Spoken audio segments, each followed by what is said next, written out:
Hello friends, आज की video में हम कवर करने जा रहे हैं concept of simple interest and compound interest, general फॉर्मूले, उनसे रिलेटेड न्यूमेरिकल्स एंड आपके लिए कुछ प्रैक्टिस क्वेश्चंस। चलिए फिर शुरू करते हैं। पहला पॉइंट है कॉन्सेप्ट। देखिए, simple interest and compound interest, इसको समझने से सबसे पहले हमें ये समझना होगा कि असल में इंटरेस्ट क्या होता है। ठीक है, तो जब भी हम बात करते हैं कि किसी ने किसी से मनी बोरो किया है, उधार लिया है, तो उसके साथ जो एक्स्ट्रा अमाउंट पे करना होता है, मान लो कोई किसी से, एक पर्सन है दूसरे पर्सन को 5,000 रुपये देता है, या किसी ने 5,000 रुपये बोरो किए हुए हैं, तो उसके साथ वो बोले कि मुझे 5% इसमें ब्याज चाहिए, आपने सुना होगा। तो ये जो ब्याज होता है इसी को इंटरेस्ट बोला जाता है। ठीक है, ठीक है, एक बार मैं एग्जांपल से समझाती हूँ। तो देखो, अगर मैं बात करती हूँ सिंपल इंटरेस्ट की, ठीक है, तो सिंपल इंटरेस्ट में हम 10,000 रुपीज़ का एग्जाम्पल लेते हैं। 10,000 रुपये सिंपल इंटरेस्ट की बात कर रहे हैं और इस पे लग रहा है 10% का लग रहा है इस पे इंटरेस्ट। ठीक है, तो 10,000 रुपये पे अगर 10% का इंटरेस्ट लग रहा है, यानी कि जो भी कोई पर्सन ए है, पर्सन ए ने पर्सन बी को क्या किया, अमाउंट दिया है। ठीक है, तो इसने इसको दिए 10,000 रुपये, 10,000 रुपये। ठीक है, आफ्टर 1 ईयर, सॉरी, 1 साल बाद जब बी को ए को लौटाने हैं, बी को ए को पैसे लौटाने हैं, तो वो 10% के साथ लौटाएगा। ठीक है, 10% ऑफ 10,000, यानी कि अब जो वो अमाउंट देगा वो कितना देगा, 10,000 और 10% ऑफ 10,000 यानी कि 11,000 रुपीज़। ठीक है, ये हो गया अगर उसने फर्स्ट ईयर लौटाया। अगर उसने सेकेंड ईयर लौटाया तो वो उसे देगा 10,000 तो देना ही है। अब हर एक साल क्या हो रहा है, 1,000 रुपये इंटरेस्ट बढ़ रहा है। ठीक है, तो अब उसे लौटाने होंगे कितने, टोटल 12,000 रुपये। तो this is the concept of simple interest only. ठीक है, एग्जाम्पल लेते हैं कंपाउंडिंग के लिए। तो अगर मैं बात करती हूँ कंपाउंड इंटरेस्ट की, 10,000 रुपये की। ठीक है, तो ए ने बी को दिए कितने, 10,000 रुपीज़, और बोला ये कंपाउंड इंटरेस्ट देना होगा आपको 10% का। तो जब 1 साल हो गया, आफ्टर वन ईयर जो बी ने पैसे लौटाए ए को, वो कितने हुए, 11,000 रुपये, 11,000। ठीक है, यहाँ तक तो ठीक है। लेकिन इसने बोला कि 1 साल बाद नहीं दूंगा, मैं आपको पैसे दूंगा आफ्टर 2 ईयर्स, मैं 2 साल बाद आपको पैसे दूंगा। बी ने ए को बोला कि मैं आपको 2 साल बाद जो है रिटर्न कर, 11,000 का क्या हो जाएगा, 10% ऑफ 11,000, यानी कि अब इसका करेंगे तो कितना आएगा, 1,100 रुपये और ऐड हो जाएगा किसमें, 11,000 रुपये में। तो अभी कितना आना पड़ रहा है, ₹12,100, यानी 12,100 रुपये। ठीक है, और 2 साल में वहां पर कितना था, 12,000 ही थे। नेक्स्ट पॉइंट इज जनरल फॉर्मूले। तो सबसे पहले हम करने जा रहे हैं सिंपल इंटरेस्ट के बारे में। तो यहाँ पर एसआई का मतलब तो आप समझ रहे हैं, पी का मतलब होता है प्रिंसिपल अमाउंट। ठीक है, प्रिंसिपल अमाउंट, अभी जो मैंने आपको बताया था प्रिंसिपल अमाउंट मतलब वो जो 10,000 रुपये थे, अभी हम एग्जाम्पल ले लेके चलेंगे। ठीक है, आर का मतलब होता है rate of interest, rate of interest. T का मतलब होता है टाइम पीरियड, और यहाँ पर आपको ए दिया हुआ है, ए का मतलब होता है अमाउंट। ठीक है, तो मैं एग्जाम्पल से समझाती हूँ आपको। प्रिंसिपल पी का मतलब हो गया, जैसे मैंने अभी 10,000 रुपये को बोला था, दिस इज प्रिंसिपल अमाउंट। ठीक है, ये हो गया प्रिंसिपल अमाउंट। आर क्या है, रेट ऑफ इंटरेस्ट, कितने रेट पर, यानी 10% रेट था हमारा। उसका टाइम कितने साल के लिए, 1 ईयर, 2 ईयर्स ऐसे करके। तो ये होता है टाइम पीरियड, यानी मैंने आपको बताया था एनुअली भी 5 साल का भी बताया, तो 5 लिख सकते हैं इसकी जगह। और अमाउंट होता है जो एक्चुअल में 5 साल बाद जो दिया, या फिर 1 साल बाद जो दिया। तो जैसे 10,000 रुपये अगर हम 5 साल का ले रहे थे सिंपल इंटरेस्ट में, तो 15,000 रुपये आ रहे थे। तो इस तरीके से ये सारे टर्म्स होते हैं। ठीक है, तो टर्म्स ही हैं जिसको समझना ज़रूरी है, यहाँ पर बता रखा है सारी चीज़ें, आप इसको रीड भी कर सकते हैं, बाकी मैंने आपको एग्जाम्पल से भी समझा दिया है। ऐसे ही कंपाउंडिंग की बात करते हैं, कंपाउंड इंटरेस्ट में भी यही सारी चीज़ें। तो कंपाउंड में अमाउंट निकालने के लिए हमें जो है एक फॉर्मूला अप्लाई करना होता है जो दिया हुआ है, आप सारी चीज़ें उसमें रखेंगे, ये जो चीज़ें हैं, तो अगेन आपका आंसर वही आएगा। ठीक है, न्यूमेरिकल्स देखते हैं। फबीना बोरो कर रही है 12,500 रुपीज़, ऐसे ही राधा भी बोरो कर रही है, और दोनों का जो अमाउंट है वो सेम है, टाइम भी सेम है, बट जो रेट है वो डिफरेंट है। तो किसको जो है ज़्यादा पे करना पड़ेगा इंटरेस्ट और कितने से, ये क्वेश्चन है। ठीक है, चलो स्टार्ट करते हैं। सो नंबर 1, तो सबसे पहले हम निकालते हैं सिंपल इंटरेस्ट पेड बाय फबीना। ठीक है, तो चलो देखते हैं कितना हो रहा है। सिंपल इंटरेस्ट के लिए P into R into T by 100। अब P कितना है यहाँ पर, मैंने आपको बताया था, P होता है प्रिंसिपल अमाउंट, R कितना है रेट 12%, टाइम कितना है 3 साल का। ठीक है, 3 years। ओके, सो निकालते हैं यहाँ पर SI। P कितना है 12,500, रेट कितना है 12%, नीचे 100 ऑलरेडी दिया हुआ, टाइम है 3 years। तो जब हम इसे 100 लिख देते हैं, यहाँ से इसको सॉल्व किया तो आपका आंसर आ रहा है 125 इंटू 36। इंटरेस्ट आ रहा है यहाँ से हमारा 4500, जो फबीना को देना है। ठीक है, अब हम निकालते हैं कि राधा को कितना देना पड़ेगा। CI अलग से नहीं निकालते हैं हम, यहाँ पर CI हमको निकालना है, तो हम निकालते हैं अमाउंट, दैट इज P ऐसे रहेगा 1 प्लस R बाय 100, और यहाँ पर हम लिखते हैं T, तो अमाउंट ऐसे ही रहेगा, प्रिंसिपल 12,500, 1 प्लस रेट इसका देखो कितना है 10%, और टाइम कितने सेम टाइम के लिए था यानी कि 3। So when you will solve this 12500, और यहाँ से इसको इससे कैंसिल कर देते हैं, कितना आया 1/10। मैं इसको सॉल्व करना सिखा रही हूँ। 1/10 होता है 0.1 क्यूब, यानी कि अमाउंट आ जाएगा 12,500 1.1, और ये क्यूब है यानी 3 टाइम्स करना होगा इसे। सो अमाउंट की वैल्यू आएगी 1 2 इतना हो गया इंटू 1.1 इंटू 1.1 इंटू 1.1। ठीक है, 1 2 100, तो इससे इसे कैंसिल कर दीजिए, एंड अमाउंट यहाँ से आपका आ जाएगा 125 इंटू 11 इंटू 11 इंटू 1.1। सो यहाँ से अमाउंट की वैल्यू आ रही है आपकी 16637.50 रुपीज़। अब कंपाउंड इंटरेस्ट निकालना है तो अमाउंट में से प्रिंसिपल माइनस करना होता है, तो कंपाउंड इंटरेस्ट आ रहा है 16637.50 माइनस 12500। ठीक है, so when you will solve this, तो कंपाउंड इंटरेस्ट आ जाएगा ₹4137.50। देखो, तो यहाँ पर आप लिखेंगे फबीना पेज ₹362.50 मोर देन राधा।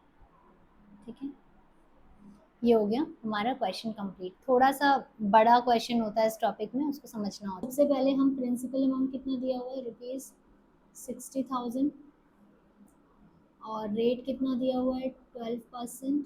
ठीक है, अब बोला है कंपाउंडेड हाफ ईयरली, तो आप जो है 12% क्या है पर एनम रेट होता है, तो हाफ ईयरली का कितना हो जाएगा रेट फॉर कंपाउंडेड क्या लिखा है हाफ ईयरली, यही थोड़ा सा कॉम्प्लिकेटेड होता है, इसको ध्यान से समझेंगे। So rate for compounded half yearly में आर की वैल्यू हो जाएगी 6%, बस इतना सा समझना है। ठीक है, अब पार्ट फर्स्ट देखो, आफ्टर 6 मंथ्स बोलेंगे तो यानी एक ही बार देना है, तो एन की वैल्यू 1 हो गया यहाँ पे। अब देखो पी हो गया हमारे पास 60,000 रुपीज़, आर हो गया इतना, और एन जो होगा वो होगा हमारा, अगर हम इसकी बात कर रहे हैं तो एन होगा हमारा 2 बार पे लिखेंगे, amount is equals to P 1 plus R by 100, और यहाँ पर एन। ठीक है, ध्यान से समझना, अमाउंट इज इक्वल्स टू यहाँ पर लिखेंगे 60,000 1 प्लस 6% रेट, और एन की जगह 1, क्योंकि हाफ ईयरली हो रहा है, हाफ ईयरली ले रहे हैं और 6 महीने में ही बोला तो एक ही बार हुआ, तो एन की जगह हो गया 1। बस इसे सॉल्व करना है। सो 60,000 अभी कितना हो जाएगा 106/100, इसको कैंसिल कर दो तो अमाउंट इज 63600, ठीक है, हाफ ईयरली का अमाउंट ऐसे रहेगा। पी की जगह 60,000, 1 प्लस रेट तो वही है 6% और यहाँ हो जाएगा 2, ठीक है। तो अमाउंट यहाँ से फिर वैसे निकालेंगे हम 60,000। अब यहाँ पे 106/100 दो बार है, 106/100, सो इट विल बी 1 2, इससे ये कैंसिल हो गया, इन दोनों से ये दो ज़ीरोज़ भी चले गए, तो अमाउंट आ गया ₹6 इंटू 106 इंटू 106, तो बस अब आप 16, ठीक है, ये हो गया इसका सलूशन। देखिए कंपाउंडेड एनुअली में क्या है, एक साल में 10% का इंटरेस्ट लगेगा, ऐसे करके है, ठीक है। तो हमें 1.5 ईयर्स का निकालना है तो ये अलग अलग निकलेगा, पहले तो एक साल का निकलेगा और हाफ ईयर जो बचा है उसके लिए हम सिंपल इंटरेस्ट निकालेंगे। तो यहाँ पर हम पहले निकालते हैं अमाउंट P 1 प्लस R/100, ठीक है, तो 1 ही होगा, यहाँ पे एनुअली है तो 1 होगा। सो अमाउंट ऐसे ही रहा, प्रिंसिपल कितना 80,000, 1 प्लस रेट ऑफ इंटरेस्ट 10%, ये कैंसिल हो गया 0.1, यानी अमाउंट आ गया यहाँ से 80,000 और यहाँ से ये हो गया कितना 11/10, ठीक है, क्लियर है ये LCM. So it will be कितना हो गया ये 88,000, ठीक है, रुपीज़, इतना हो गया अमाउंट। अब फाइनली सिंपल इंटरेस्ट जो आया हमारा वो कितना आ गया ₹4400। सो आप समझ पा रहे हैं, एक साल का निकाल लिया, उसके बाद जो बचा है उसी प्रिंसिपल अमाउंट में हाफ ईयर्स के लिए निकाला है ताकि कंपाउंड हो सके, ठीक है। तो ये आ गया आपका कंपाउंडेड एनुअली में कितना हो रहा है टोटल। सो यहाँ पर टोटल अगर हम देखें तो कितना हो जा रहा है, total amount that is 88,000 plus 4400 निकालना होगा। हाफ ईयरली मतलब कितनी बार हो गया, 3 बार हो गया, ठीक है। सो एन की वैल्यू यहाँ पर आ जाएगी 3, बस इतना ही समझना है। सो यहाँ पर अमाउंट कितना हो जाएगा P 1 प्लस R/100 और यहाँ N, अमाउंट ऐसे ही रहेगा, difference in amounts,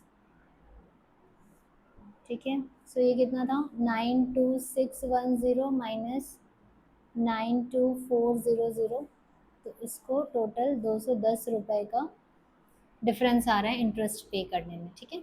next question number 4, यहाँ पर बोला है Maria invested 8,000 rupees in a business, 8,000 रुपये उसने बिजनेस में लगाए हैं। She would be paid interest eight 5% per annum compounded annually. अब इसमें कंपाउंड कैसे करना है, एनुअली करना है। Find the amount credited against her name at the end of second year. Second year में उसको जब वो ख़त्म हो जाएगा सेकेंड ईयर तो उसको कितना अमाउंट उसके बैंक में आएगा, क्योंकि एनुअली हो रहा है कंपाउंडेड। उसके बाद interest for the third year, यानी अकेला तीसरा साल का जो इंटरेस्ट है वो कितना होगा। 2 साल में जो निकालना है वो हमें कंपाउंड फॉर्म में निकालना होगा और सिंगल एक का निकालना है तो सिंपल इंटरेस्ट निकालना होगा, ठीक है। चलो सॉल्व करते हैं पूरा। 8,000 और ये हो जाएगा 105/100 इंटू 105। आई होप एलसीएम लेना आपको आता है,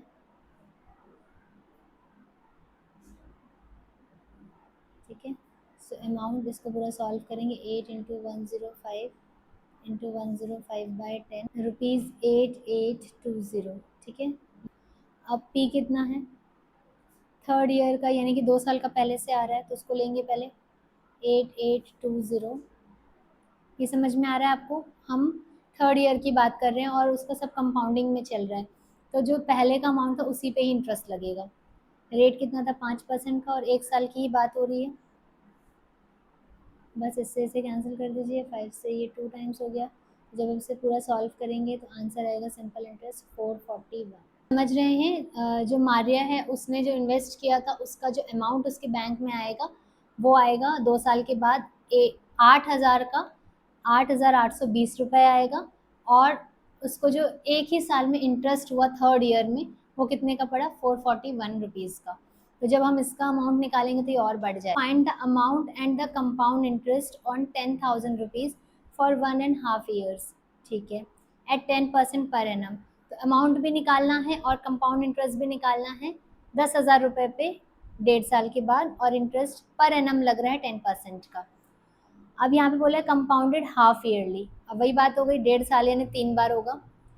तो बोल रहा है would this interest be more than the interest he would get if it was compounded annually. तो अगर वो हाफ ऑफ ईयर्स में ले रहा है तो ज़्यादा इंटरेस्ट मिल रहा है उसको, कि 1 साल वाला जो इंटरेस्ट लगाया था उस पर ज़्यादा मिलेगा, ये क्वेश्चन है, ठीक है। सॉल्व करते हैं इसको। 10,000 और यहाँ से हो जाएगा आपका 105/100, ऐसे 105/100, ऐसे 105/100, 3 बार क्यूब निकाल रहे हैं, 11576.25, ठीक है। अमाउंट इतना आ गया। अब इस पर कंपाउंड इंटरेस्ट देखते हैं। तो सी आई निकालने के लिए क्या करना पड़ता है, अमाउंट माइनस प्रिंसिपल। तो सी आई ऐसे ही रहेगा, अमाउंट कितना है 11576.25 माइनस प्रिंसिपल कितना था 10,000। जब इसे सॉल्व करेंगे तो आंसर आएगा ₹576.25, ठीक है। ये क्या हो गया, जब हाफ ईयरली की बात कर रहे हैं। अब हम एनुअली की बात करेंगे। कितना हो गया ये अमाउंट, 11,000, ठीक है। 11,000 अमाउंट हो गया ये 1 का। अब हम अगर इसमें हम सिंपल इंटरेस्ट भी निकाल लेते हैं, क्योंकि नेक्स्ट हाफ ईयर्स, तो नेक्स्ट हाफ ईयर्स के लिए करेंगे तो कितना होगा इसमें। अभी हमें सिंपल इंटरेस्ट निकाल लेते हैं पहले। तो सिंपल इंटरेस्ट कितना था, P into R into T/100।